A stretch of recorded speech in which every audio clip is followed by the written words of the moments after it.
Nos detenemos un instante para conocer mejor al Consejo Empresarial de Aragón, cuyas empresas integrantes facturan más de 17.000 millones de euros y generan más de 44.000 empleos directos. Pero más allá de las cifras, les une un desafío: hacer de Aragón una comunidad en la que cada día se innove, se investigue y se progrese, siendo más sostenibles y capaces de fijar la población. Vemos un breve vídeo y a continuación tomará la palabra don Ricardo Mur, presidente del Consejo Empresarial y de COE Aragón.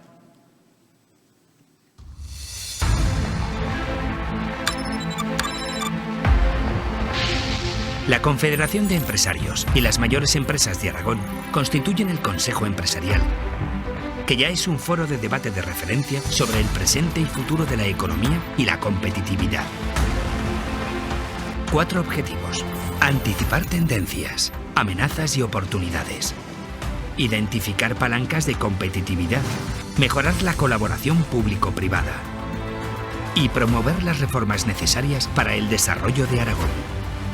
Los grupos de trabajo, formados por los primeros directivos de las principales empresas de nuestra comunidad, han sido creados para formular propuestas de alto impacto que incidan en el futuro de Aragón. Así, es clave la optimización de los recursos, tanto públicos como privados. La puesta en marcha de nuevas líneas de actuación que hagan de factor multiplicador de todas las oportunidades, presentes y futuras, en pro de una mayor competitividad de nuestras empresas y de todo Aragón.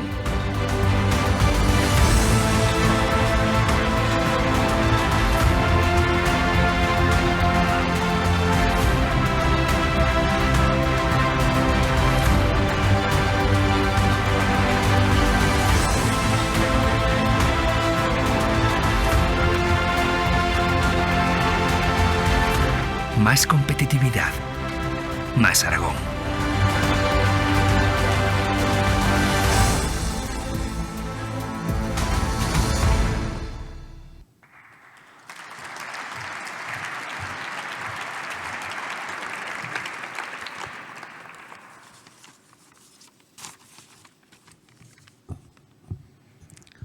Presidente del Gobierno de Aragón, presidente de las Cortes de Aragón, delegada del Gobierno, alcalde de Zaragoza, consejeros, presidente de Ibercaja, querida Pilar, empresarias y empresarios, amigas y amigos, muchas gracias por compartir esta tarde con nosotros, por estar presentes en esta cuarta cumbre por la competitividad que celebra el Consejo Empresarial de Aragón, de COE Aragón, con el Gobierno de nuestra comunidad.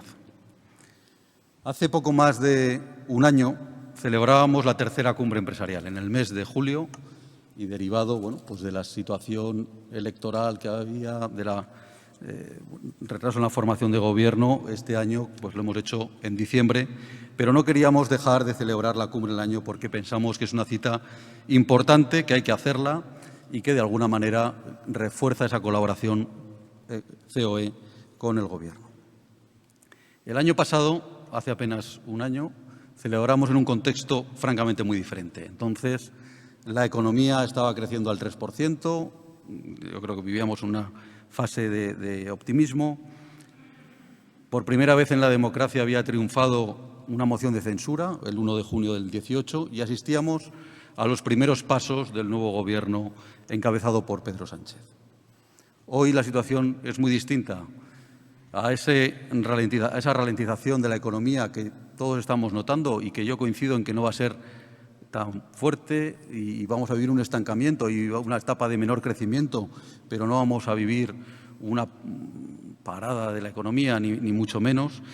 Hoy vemos que después de a ese contexto económico, vemos que después de 2 elecciones generales, la inestabilidad política de nuestro país es uno de los principales riesgos que nos acechan y que acechan nuestra economía.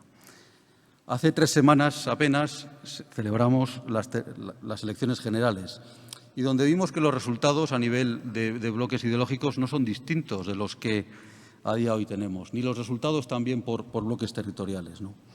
Eso, a día de hoy, hace que todavía no tengamos un Gobierno definido y que sean necesarios acuerdos con 6, 7 fuerzas políticas para poder conformar gobiernos. En estos momentos está encabezando y liderando esa posibilidad de formar gobierno Pedro Sánchez, vencedor de estas elecciones junto con Unidas Podemos. Y eso requiere, además, el apoyo de 6 partidos adicionales para poder conseguir esas garantías de ser elegido en esa investidura. Y yo creo que COE sí que debe mostrar su postura y mostrar su visión de la situación, con absoluto respeto a las opciones que han vencido en estas elecciones, pero sí que queremos expresar la inquietud y la preocupación por las medidas económicas que vamos conociendo. No podemos ser más competitivos en este contexto con subidas fiscales, con la derogación de la reforma laboral, con el incremento de las cotizaciones sociales. Son medidas que nos restan competitividad y que restan dinamismo a las empresas españolas. Y no son pocas aquellas empresas que en estos momentos han frenado o aplazado decisiones de inversión en la espera de tener un contexto político más claro en nuestro país. Y esto no es lo único que nos preocupa. Yo creo que esto, por muchas trabas que se pongan, saldremos adelante y hemos demostrado a los empresarios que sabemos adaptarnos también a estas situaciones. Yo creo que también nos preocupa otra cosa que incluso es más importante, ¿no? Para que prospere esta moción, para que prospere esta formación de gobierno, es necesario también el apoyo en estos momentos de determinados partidos que apuestan por una ruptura de la unidad de España y que están claramente, en algunos casos, contrarios al modelo de monarquía parlamentaria que desde la transición nos ha traído los años de mayor prosperidad. Nosotros lo que pedimos es alturas de miras, que con la unidad de España no podemos jugar. Nosotros desde COE apostamos por un modelo de gobierno estable y moderado, que impulse políticas económicas de dinamización y que, de alguna manera, mire por el bien del país. Es decir, no podemos poner en riesgo la unidad de nuestro país, no podemos poner en riesgo el modelo de convivencia que tenemos. Y quiero hacer una llamada de responsabilidad a todos los partidos. Yo creo que hay muchas más cosas que unen al Partido Socialista con el Partido Popular o con Ciudadanos que con Bildu o con Esquerra Republicana de Cataluña. Y queremos reafirmar hoy aquí nuestro compromiso en la defensa de la unidad de España y un claro respaldo a la monarquía parlamentaria que recoge nuestra Constitución, representada magníficamente por la figura de Su Majestad el Rey. A pesar de todo este contexto, yo creo que podemos estar satisfechos porque, pese a esta inestabilidad exterior en nuestro país, en Aragón creo que hemos hecho los deberes. Y en ese sentido hemos demostrado desde la colaboración y el respeto mutuo es posible seguir avanzando. Hoy celebramos esta cumbre, y no es casualidad, con el nuevo Gobierno de Aragón, elegido en las últimas elecciones autonómicas, un Gobierno cuatripartito y que ha demostrado que en sus líneas de trabajo está la estabilidad y la moderación en lo económico con lo que hemos venido trabajando. Y eso nos lleva a que el indicador de competitividad de COE que presentamos la semana pasada, Aragón, esté mejor que el año pasado, esté mejor comparativamente que respecto a Europa, esté mejor en todos los indicadores de desempleo, de crecimiento económico, de dinamismo que en la media española. Y esta construcción por adición que hemos venido practicando, donde a través del diálogo social y donde todos los gobiernos y la sociedad civil hemos caminado conjuntamente, es la receta para conseguir estos logros.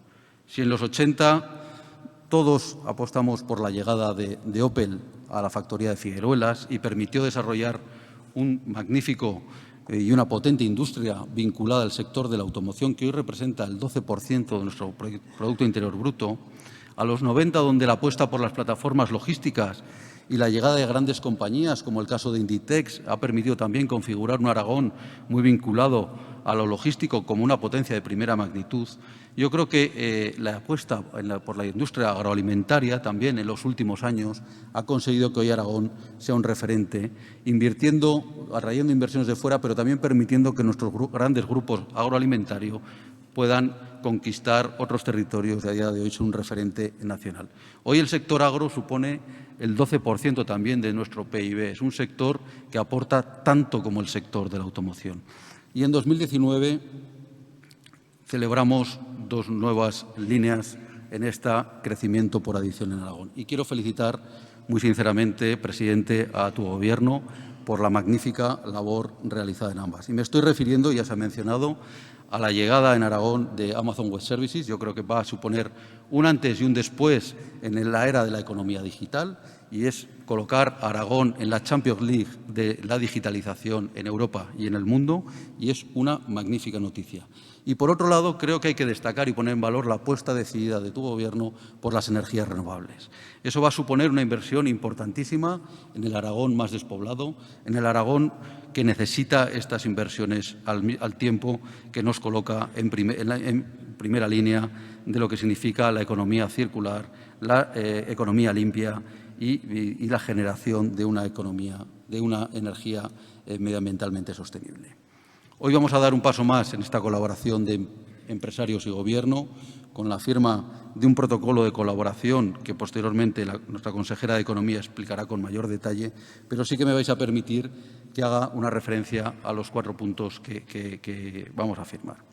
Por un lado, vamos a firmar una apuesta decidida por las infraestructuras de Aragón, por todas, pero especialmente por las ferroviarias, por las carreteras y por las digitales. Y con una referencia muy especial a la TCP, a la Travesía Central del Pirineo, que, como todos sabéis, es un proyecto que se aparcó en el 2011 por presiones de Cataluña y de País Vasco en un contexto europeo y que a día de hoy se configura como una auténtica necesidad para Aragón y una necesidad para España. En un contexto, además, político donde los 2 principales pasos por los cuales va el 92% del tráfico, como son Irún y la Junquera, están afectados de estas tensiones territoriales que vivimos, o reclamamos nosotros la travesía central del Pirineo o no lo va a hacer nadie por nosotros. Y es una infraestructura absolutamente vital. Y además nos sirve para otra cosa, para un contexto donde, en función de lo que pase en la conformación de Gobierno, los pactos presupuestarios pueden llevar a que Aragón no sea uno de los territorios precisamente más favorecidos. Esta reivindicación nos permite también levantar esa bandera de Aragón y reafirmarnos como aragoneses en la reclamación de lo que entendemos es justo para nuestra tierra. Es decir, nadie lo va a reclamar por nosotros. O somos capaces de enarbolar conjuntamente las banderas que Aragón necesita o nos quedaremos, una vez más, rezagados en el furgón de cola de la financiación. Por otro lado, la despoblación. La despoblación yo creo que es muy fácil, ¿no? También hace apenas 3 semanas planteamos las medidas de COE respecto a los beneficios de tipo fiscal y también de tipo de cotizaciones sociales que pueden ayudar a trabajar en este ámbito de la repoblación de nuestro territorio, ¿no?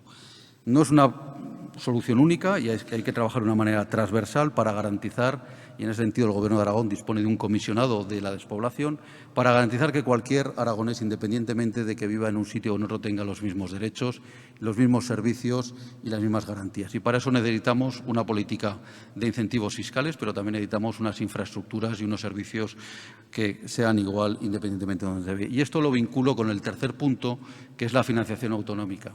Necesitamos, y en ese sentido quiero brindar todo el apoyo al Gobierno de Aragón de COE para trabajar con ellos en la defensa de un modelo de financiación autonómica justo para Aragón, donde se tenga en cuenta el territorio y la población como 2 vectores para poder garantizar esa prestación de servicios y no cargar solo sobre las arcas del Gobierno de Aragón la prestación de estos servicios en igualdad de condiciones. Y, por último, no podía faltar también la reivindicación de una fiscalidad en sintonía con lo que ocurre en el resto de España. Vamos por la vía de la armonización o por otra vía, pero en Aragón tenemos que pagar los mismos impuestos que pagan en todos los sitios de España. Quiero reiterar el ofrecimiento y la voluntad del Consejo Empresarial de COE de colaborar con el Gobierno de Aragón y los agentes sociales en poner en marcha todas estas medidas. Y para concluir, a pesar de que luego se va a glosar con detalle su figura, creo que me gustaría dedicar unas palabras a Pilar. Pilar, hoy es un honor el poderte conceder el premio Empresaria del Año, Empresaria 2019 del Consejo Empresarial de Aragón en tu persona, ¿no? Creo que hoy saldamos una deuda que los empresarios de Aragón y el mundo de la comunicación teníamos con una persona ejemplar, con una familia emprendedora que ha sabido ser líder en su sector y que además ha impulsado decenas de iniciativas para vertebrar nuestra región y llevar el nombre de Aragón por el mundo. Pilar de Yarza sigue una saga familiar de primeras directivas, ya que Heraldo de Aragón tiene presidentas editoras desde 1940, algo inaudito en el mundo empresarial español, y por ello el Premio Empresaria de Aragón 2019 Es un reconocimiento también de la sociedad aragonesa a las miles de mujeres que han sido y son empresarias y que cada vez más van asumiendo cargos de máxima responsabilidad en nuestras organizaciones. Pilar, con ese liderazgo firme y discreto, ha sabido mantener la esencia de Heraldo, de ese periodismo independiente pero tremendamente comprometido con Aragón, hasta convertirlo hoy en Eneo, un referente en su sector por la magnífica diversificación empresarial emprendida y a los cuales quiero desearles los mayores éxitos en el futuro. Por eso, enhorabuena, Pilar, enhorabuena, familia Ayarza. Muchas gracias.